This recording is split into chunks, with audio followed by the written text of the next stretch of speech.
भोले की जय, ताड़केश्वर महादेव, जय उत्तराखंड, जय देवभूमि। सामान्य दोस्तों, मैं प्रेरणा भारद्वाज स्वागत करती हूँ आप सबका अपने यूट्यूब चैनल गढ़वाली भूली व्लॉग्स में। दोस्तों, पिछली वीडियो में आपने देखा था कि जनेऊ धारण किया गया था और दंड धारण किया गया था और उसके बारे में भी आपने जानकारी हासिल की थी। उम्मीद करूँगी कि वो वाला पार्ट भी आपको अच्छा लगा हो। इसी के साथ आज आपको लास्ट यानी थर्ड पार्ट देखने को मिलेगा और इसमें आपको सारे बटुक भिक्षा मांगते हुए नज़र आएंगे, कैसे भिक्षा मांगी और उसके बाद हमने वहाँ क्या किया। तो चलिए आज के व्लॉग को कंटिन्यू करते हैं। अगर व्लॉग पसंद आए तो लाइक करें, शेयर करें, चैनल को सब्सक्राइब करें और कमेंट करके अपना ढेर सारा प्यार दें। चलिए जो अपने पास भिक्षा बना हुआ है सामान सबसे दूर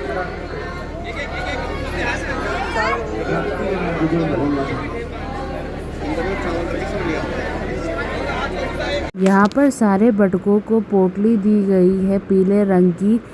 उसी पोटली में सभी बटुकों को भिक्षा मांगनी है और सारे जो अभिभावक आए हुए हैं वह भिक्षा देंगे। तो सभी बच्चों को तैयार किया गया है भिक्षा मांगने के लिए और देख सकते हैं आप सभी बच्चे, सभी बटुक अपना दंड लेकर भिक्षा के लिए खड़े हो गए हैं और यहाँ पर सभी अभिभावक भिक्षा देने के लिए खड़े हो गए हैं। साथ में ही हमारे दीदी और भाई जी ये भी आ गए हैं बच्चों को भिक्षा देने के लिए। जितने भी बच्चे हैं सबको भिक्षा दी जाएगी। और देखिए सभी बटुकों के माता पिता और परिवारजन यहाँ पर आए हुए हैं। सभी ने लाइन लगा ली है और कितने सारे लोग आज यहाँ पर इकट्ठा हुए हैं अपने अपने बच्चों का जनेऊ संस्कार देखने के लिए। जिस प्रकार हम यहाँ आए हुए हैं इसी प्रकार दूर दूर से यहाँ पर लोग आए हुए हैं। काफ़ी लोग दूर दूर, बहुत दूर से आए हैं, जैसे बिहार से, हिमाचल से और न जाने कहाँ कहाँ से आए हुए हैं। और बहुत अच्छा लगा सबसे मिलकर। बहुत अभिभावक से हमने बात भी करी और हमें बहुत अच्छा लगा। तो चलिए देखिए कैसे बच्चे भिक्षा मांग रहे हैं और उनको भिक्षा मांगते हुए ये लाइन बोली है, भिक्षाम देहि माई, भिक्षाम देहि माई।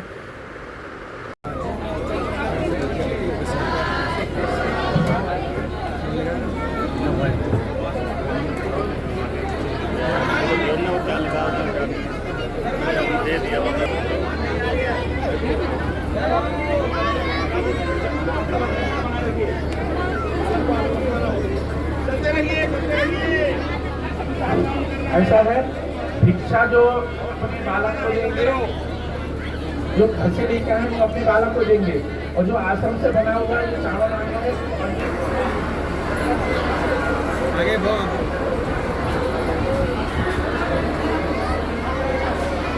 ये पकड़ना जरा, आपने डाल दिए? ये तो सबके उसमें थोड़ा थोड़ा डाल सकते हैं। किसी में डाल सकते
निकाल दो जरा, हड़जाल से निकाल दो जरा।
मुझे 2-3 लोग को और दे देते संभालने के लिए, 2-3 लोग को और दे देते संभालने के लिए।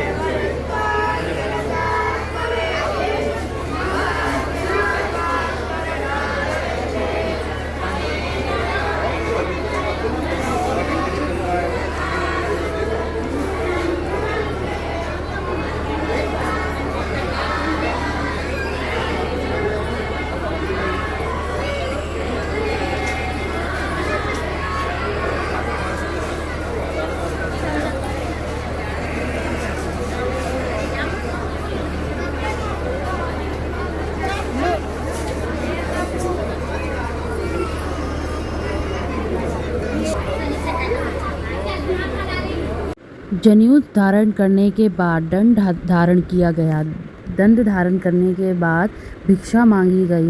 इन सभी विधि के बाद सभी बटुक बालक वेद पढ़ने के अधिकारी हो गए हैं। इसीलिए यहाँ पर वेद पढ़ाने वाले गुरुजी बच्चों को वेद पढ़ा रहे हैं, वेद पढ़ाने के लिए बारे में बता रहे हैं, वेद की जानकारी दे रहे हैं, जिसके बारे में हमें भी ज़्यादा ना ही मालूम था।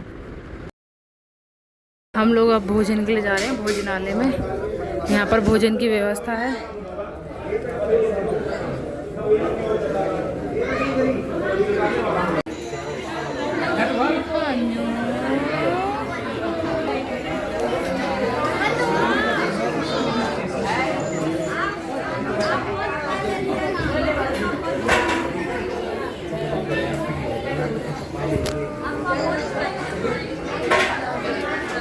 खराब हो गए।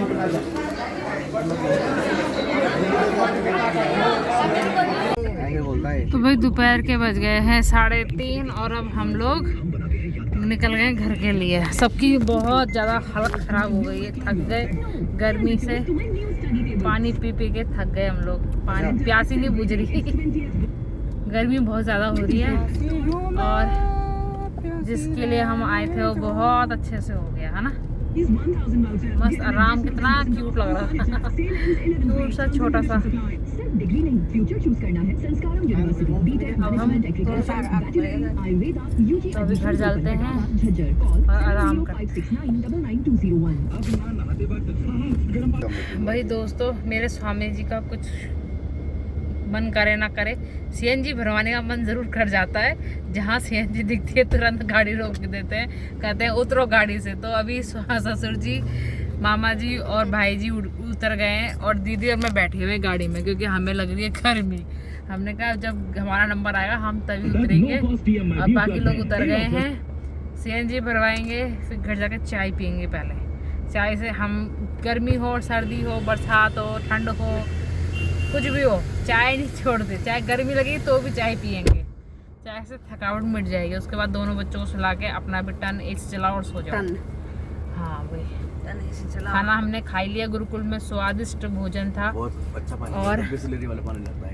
आराम से और तो भोजन हमने कर लिया, अब बस घर जाके आराम करना है। सीएनजी भरवा लेते पहले। भाई मैं तो आके बैठ गई और ये लोग देखो कहाँ खड़े हो रखे हैं। मैं तो देखो सीट मिल गई, मैं तो आराम से सीट पे आके बैठ गई और अभी बस स्वामी जी लगे पड़े हैं। और धूप देखो कितनी तेज धूप हो रही है, गर्मी हो गई। कल ओले पड़े पता भी नहीं चला, ओले पड़े। क्या फायदा इतने मोटे मोटे ओले पड़ने का। तो दोस्तों हम लोग लगभग 4 बजे घर पहुंच गए थे और वहां से आने के बाद हम बहुत ज़्यादा थक गए, जिसकी वजह से मैं वीडियो भी नहीं बना पाई और मैं चुपचाप जाके सो गई। बच्चे भी बहुत ज़्यादा थक गए थे क्योंकि कल भी सफ़र किया था हमने, देहरादून से आए। उसके बाद सुबह 4 रात पहले तो हम रात को ही बहुत देर में सोए थे। फिर सुबह 4 बजे उठकर है ना 6 बजे घर से निकले, 6:30 में गुरुकुल पहुँचे, सबसे मिले, जो भी वहाँ पर चीज़ें हुई बहुत अच्छे से हमने देखी सीखी। और अब लगभग हम 3 बजे वहाँ से निकले और 4 बजे घर पहुँचे। तो बहुत अच्छे से सब कुछ हो गया और हम इस दिन का बहुत समय से इंतज़ार कर रहे थे। और हमने ये बात किसी को बताई भी नहीं थी कि हमने राम को गुरुकुल में डाल दिया है, क्योंकि हम सबको सरप्राइज़ देना चाहते थे और हमें पहले देखना चाहते थे कि वहाँ पर बच्चा रह पाता है कि नहीं, क्योंकि अपने माता पिता से दूर बहुत कठिन होता है माता पिता के लिए भी और एक बच्चे के लिए भी रहना।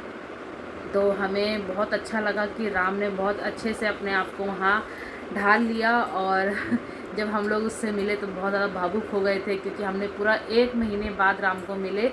1 महीना राम को लगभग हो गया है गुरुकुल में और बहुत अच्छे से वो सब कुछ वहाँ सीख रहा है। उसके गुरुजन भी उसकी तारीफ़ कर रहे थे, बता रहे थे कि बहुत अच्छा बच्चा है और बहुत अच्छे से हर चीज़ सीख रहा है और पूरा मन लगा के वो अपना पढ़ाई करता है। हर चीज़ जो भी उसको कार्य दिया जाता है वो करता है।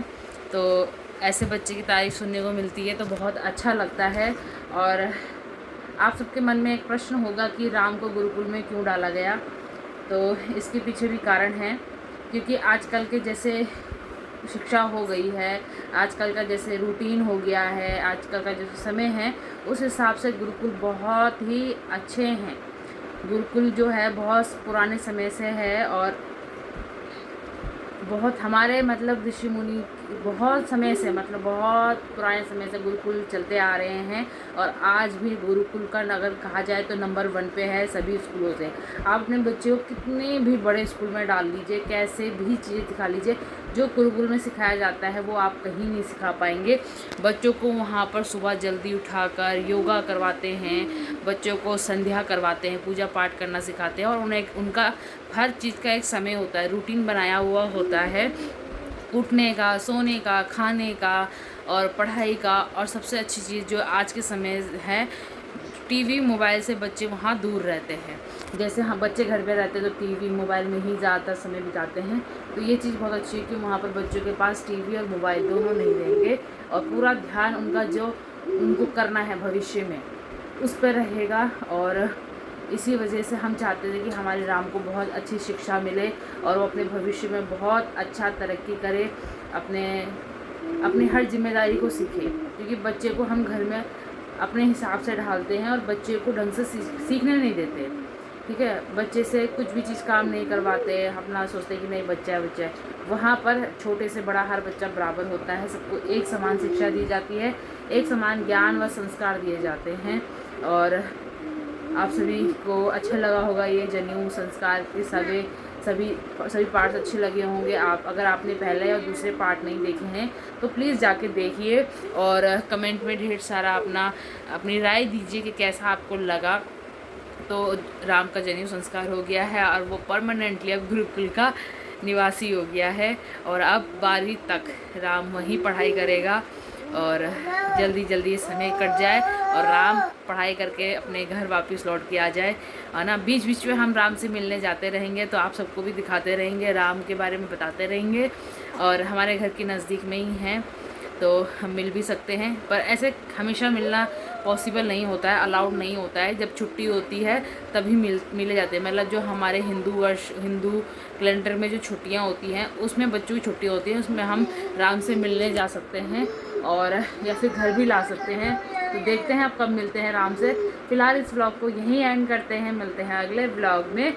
तब तक के लिए शुभ रात्रि, जय उत्तराखंड, जय भारत, बाय बाय। ये देखो अपनी बुल्ली को परेशान कर रहा है। क्यों कर रहा है बुल्ली को परेशान? क्यों कर रहे हो?